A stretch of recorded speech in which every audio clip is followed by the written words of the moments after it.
Salut tout le monde, on se retrouve aujourd'hui pour un update lecture. Je vais vous parler de deux de mes dernières lectures. On est parti. Alors on commence avec des enquêtes, un thriller, voilà, du polar, et c'est une autrice que vous savez maintenant que j'aime énormément et que voilà, à chaque parution je la lis.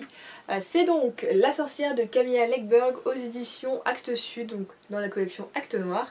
Et ouf, il est tellement lourd qu'il me fait mal. Ça faisait un petit moment que je l'avais puisque celui-ci est sorti en 2017 si je ne me trompe pas.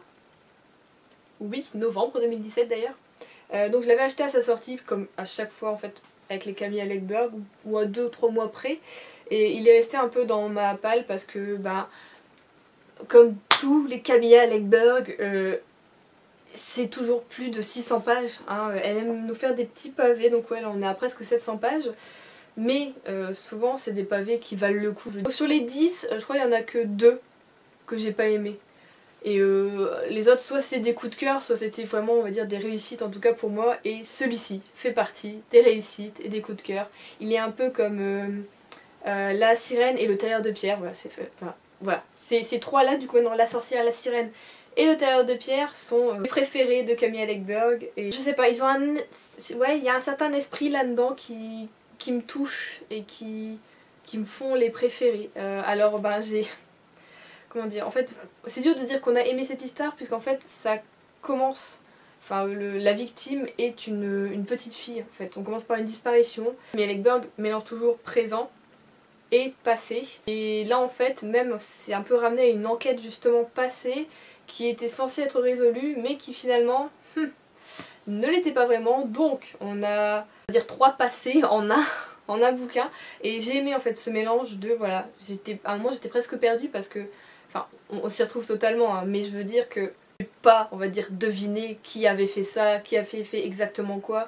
J'avais tellement de suppositions, tellement d'hypothèses que ça pouvait être un peu tout et n'importe quoi. Et c'est ce que j'aime chez elle, c'est qu'elle peut nous faire croire un truc et puis totalement retourner la situation à un moment donné. Parce que bah, elle nous avait pas donné le petit indice, vous savez, comme dans Hercule Poirot où c'est lui qui devine tout parce qu'en fait on nous montre pas tout. Et ben voilà, le petit indice elle ne l'avait pas dit, elle ne l'avait pas montré, ou alors...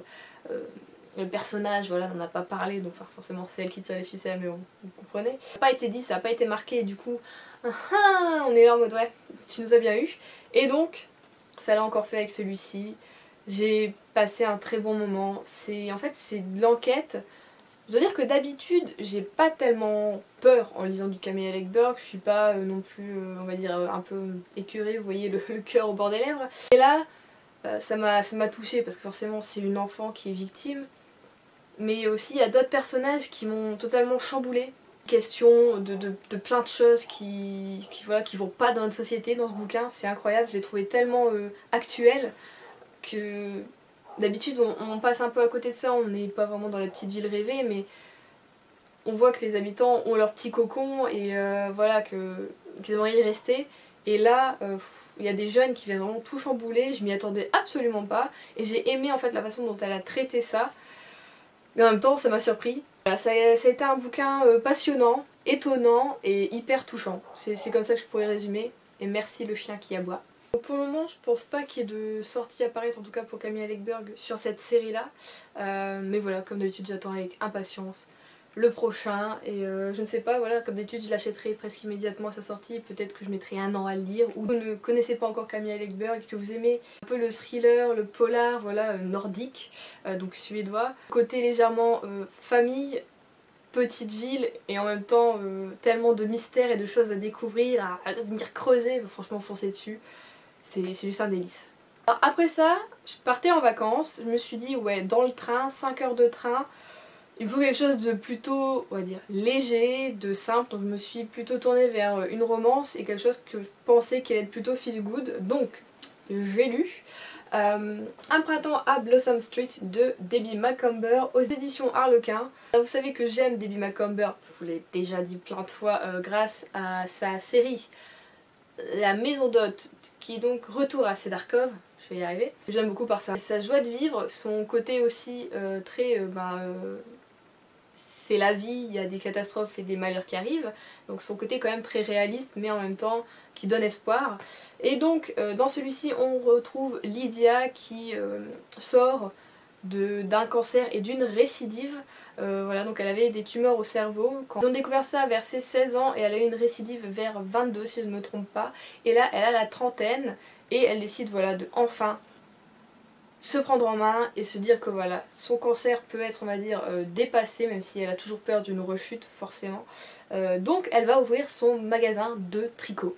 Donc elle va vendre des pelotes de laine, des aiguilles et elle va faire des cours voilà, pour débutants pour pouvoir faire son premier cours, en tout cas une couverture pour enfants ou pour bébés. Et donc c'est comme ça que nos personnages vont se rencontrer. Nous avons 3 autres femmes qui tournent autour de Lydia qui sont totalement différentes. C'est-à-dire que les 4 femmes sont pas on va dire totalement opposées, mais elles ont vraiment chacune un niveau de vie différent, des espérances différentes, un âge différent, donc on a un peu de tout. Chacune voilà, va avancer dans sa vie au moment de ce bouquin, donc tout part de Lydia parce que ça les réunit, et nous ensuite on va les découvrir petit à petit. Et je trouve ça plutôt intéressant, mais en même temps, à ce moment là ce que je voulais c'était quelque chose de vraiment léger.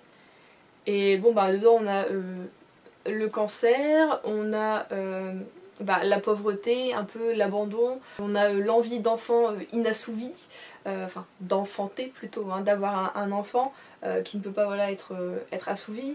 Enfin voilà, c'est des femmes qui ont chacune à leur façon un poids à porter et qui chacune à leur manière vont essayer par voilà, le sort de la vie ou bien vraiment par elles-mêmes parce qu'elles prennent le taureau par les cornes, de changer ça et d'y remédier.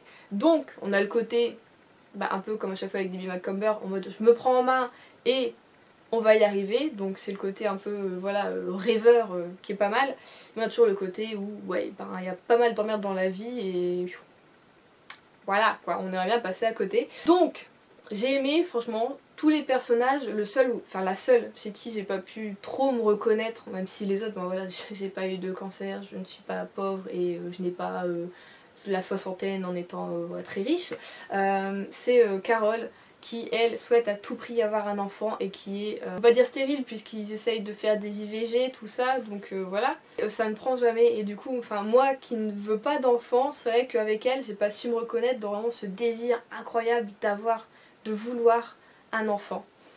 Donc voilà, c'est la seule voilà, que j'ai pas pu trop me reconnaître, mais après sinon je l'ai bien aimée, je l'ai trouvée douce, gentille, hyper compréhensive, enfin voilà, c'est un très beau personnage. J'ai aimé aussi Alix.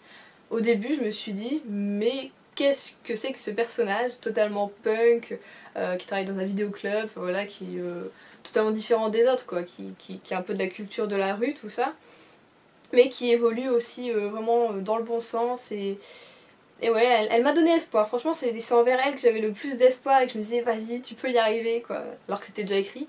Hein. Après on a Jacqueline qui est elle voilà soixantaine, si je me trompe pas, et qui a voilà, des soucis de couple. Elle a pris ses distances avec son mari et il y a certains soucis, tout ça, et elle voudrait on va dire retrouver qu'ils ont perdu tous les deux.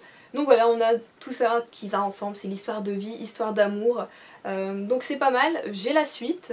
Et de ce que j'ai vu, le tome 2, c'est encore leur histoire. Donc, moi je pensais que ça allait être voilà, à chaque fois des histoires différentes, mais qui se passaient sur Blossom Street. Mais apparemment non, ça va être la suite, toujours avec Lydia. Donc je ne sais pas ce qui va pouvoir se passer, parce que pour moi ça aurait pu être un one shot, en tout cas sur ces personnages. Donc on verra bien, le tome 2, je pense qu'il attendra peut-être l'année prochaine, printemps l'année prochaine, hein, tout simplement. Voilà, il faut que je vois à quelle date ça se passe, en fin d'année.